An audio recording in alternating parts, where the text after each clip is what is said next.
लोग सादे ड्रेस में भी कुछ पुलिस बलों की तैनाती कर रहे हैं, इस प्रकार की सूचनाएं कुछ मिली थी। और एक तो जो अतिक्रमण था चारों तरफ, उसको हटा दिया गया। नहीं, इसमें देखिए हम लोग तो कई तरह से बल की प्रतिनियुक्ति कर रहे हैं।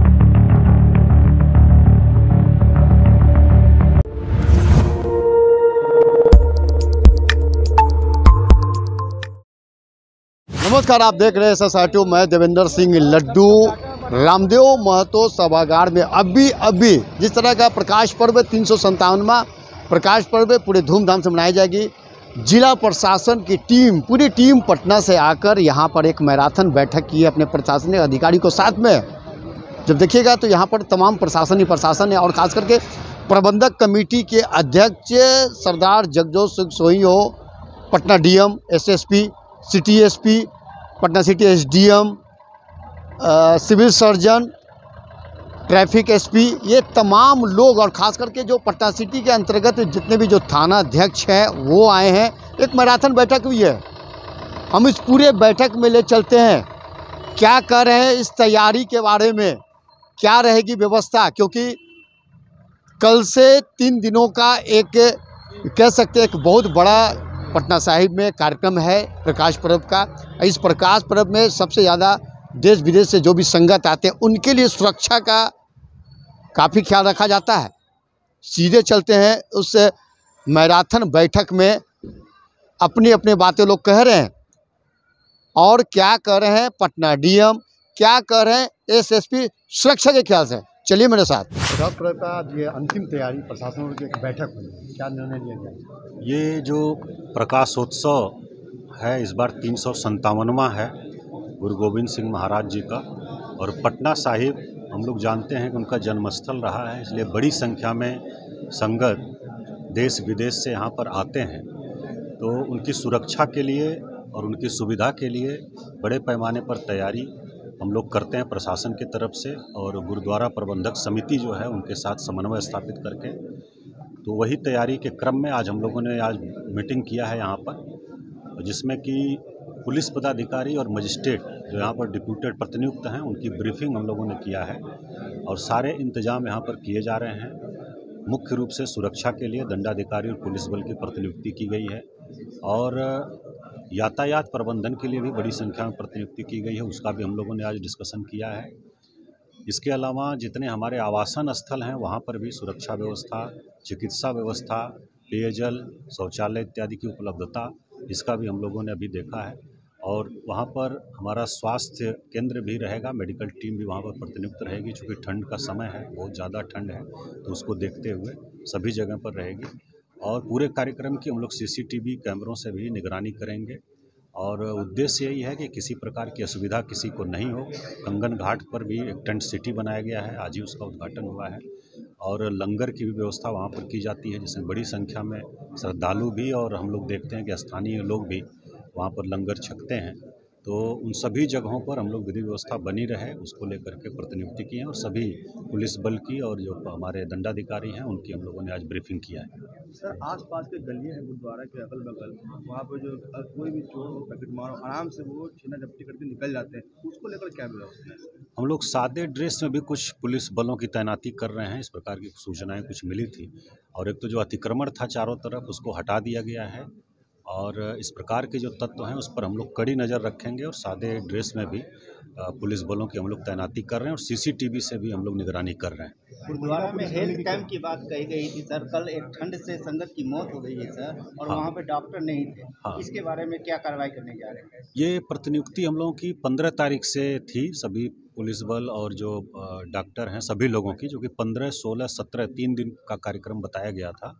लेकिन बताया गया कि संगत पहले से ही आ रही है, तो उसको एहतियात के तौर पर हम लोगों ने आज से ही वहाँ मेडिकल टीम की उपस्थिति और एम्बुलेंस वगैरह की उपस्थिति सुनिश्चित करा दी। प्रकाश पर्व में सबसे ज़्यादा जिम्मेदारी होती है विधि व्यवस्था से। जी, व्यवस्था क्या इस बार सुरक्षा में कितनी टीम लगाएंगे सर, क्या क्या देखिए, निर्देश दिए जा रहे हैं? जो सुरक्षा के लिए हम लोगों ने गुरुद्वारा प्रबंधक कमेटी के साथ जो बैठक की थी उसमें उन लोगों ने जो चीज़ें बताई थी वो, और उसके अलावा जो हम लोग परंपरागत रूप से व्यवस्था करते हैं वो सारी व्यवस्थाएं हम लोगों ने की हैं। 3 अस्थायी थाने खोले गए हैं, जिसमें इंस्पेक्टर रैंक के ऑफिसर को थाना अध्यक्ष बनाया गया है। उसके अलावा पर्याप्त संख्या में उनको बल दिया गया है। इसके अलावा प्रबंधक कमेटी, जो गुरुद्वारा प्रबंधक कमेटी थी, उनके साथ बैठक में उन लोगों ने ये गंगा पथ से लेकर और गुरुद्वारा तक जो है अलग से गश्ती की बात कही थी। उसके लिए भी हम लोगों ने एक इंस्पेक्टर के नेतृत्व में 3 शिफ्ट में अलग अलग गश्ती भी दी है। पूरे पटना सिटी क्षेत्र में जहाँ भी श्रद्धालु आते हैं, जहाँ उनके आवासन स्थल हैं, वहाँ भी जो है मजिस्ट्रेट और बल की प्रतिनियुक्ति की गई है। रेलवे स्टेशन पे भी हेल्प डेस्क वगैरह बनाए गए हैं। अलग से जो हमारे क्विक मोबाइल हैं और जो मोटरसाइकिल पेट्रोलिंग है, उसके लिए भी हम लोगों ने अलग से व्यवस्था की है। तो इस तरह से जो भी सुरक्षा के दृष्टिकोण से जो किया जाना चाहिए वो सारा हम लोगों ने किया है। इसमें मुख्यालय स्तर से भी हम लोग को पुलिस उपाधीक्षक डीएसपी रैंक के ऑफिसर्स मिले हैं, जिनको भी हम लोगों ने, जो भीड़ भाड़ के प्रमुख केंद्र हैं और जो सिटी क्षेत्र में स्थित प्रमुख गुरुद्वारे हैं, सभी जगह सुरक्षा के प्रभार में डीएसपी रैंक के पदाधिकारी को लगाया गया और उनको ये जिम्मेदारी दी गई है कि जो अधीनस्थ पुलिसकर्मी वहाँ प्रतिनियुक्त हैं उनको लगातार मॉनिटर करते रहेंगे। हम लोगों ने ब्रीफिंग में भी अपने सभी पुलिसकर्मियों को ये बात बताई है कि ड्यूटी तो करनी है, साथ ही साथ जो श्रद्धालु आएंगे उनकी भावनाओं का भी सम्मान करना है, उनको किसी प्रकार की कोई असुविधा न हो, उनके साथ अच्छा व्यवहार किया जाए। और इसके अतिरिक्त जो ये अलग अलग समय पर जो लोग आते हैं, उसके लिए उसको ध्यान में रखते हुए ट्रेन से जब लोग आ रहे हैं तो पटना साहिब स्टेशन से आने के समय में या फ्लाइट से जब आ रहे हैं, उसके लिए भी हम लोगों ने कहा है कि स्थानीय आवश्यकताओं के अनुसार जो है, जो अपना रोटेशन है वो बदलते रहेंगे ये लोग। इस बीच में जो कई वीआईपी विजिट्स भी हो सकती हैं, उन वीआईपी विजिट्स को भी हम लोगों ने एकमोडेट करने के लिए कहा है कि जब भी इस तरह की कोई सूचना मिले, कोई सीनियर जो है राजनीतिक व्यक्तित्व या कोई सीनियर ऑफिसर आ रहे हैं, तो उनको भी किसी प्रकार की असुविधा नहीं होने पाए। अभी ब्रीफिंग कार्यक्रम में स्थानीय लोगों ने जो ट्रैफिक को लेकर कुछ 1-2 विषय उठाए थे, तो एसपी ट्रैफिक ने भी उनकी जो स्थानीय आवश्यकताएं हैं उनको भी एकमोडेट करने की बात कही है। तो इस प्रकार हम लोग जो स्थानीय लोग हैं उनकी जो ज़रूरतें हैं और साथ ही साथ जो हमारे श्रद्धालु आ रहे हैं उनकी सुरक्षा के दृष्टिकोण से जो किया जाना है वो सारे प्रयास हम लोग कर रहे हैं। प्रतिबंधित है, लेकिन हम लोगों ने जो स्थानीय लोग थे, व्यवसायी लोग थे, उनके आग्रह पर हम लोगों ने छोटे व्यावसायिक वाहन रात को 1 बजे से 4 बजे तक के लिए चलने की अनुमति दी है। उसमें अलग से उसके लिए ट्रैफिक अरेंजमेंट किया जाएगा और वो कहाँ तक जाएंगे इस संबंध में एसपी ट्रैफिक जो है उन लोगों से बात करके इस चीज़ का निर्धारण करेंगे, जिससे जो आने वाले श्रद्धालु हैं उनको भी किसी प्रकार की समस्या न हो और जो स्थानीय व्यवसायी हैं, जो स्थानीय आवश्यकताएं वो भी पूरी होती हैं। ट्रैफिक नियम में कोई बदलाव भी किया जाएगा? नहीं, एसपी ट्रैफिक इसमें डिटेल में बताएंगे। जो ट्रैफिक है वो अभी तो जो है उसके आलोक में ऑर्डर निकला है, लेकिन जो 1 से 4 जो है छोटे व्यवसायिक वाहन चलाने की बात है वो उस पर काम कर रहे हैं। ये सर एक सवाल है सर कि भीड़ की वजह से पॉकेटमारों की चांदी हो जाती है।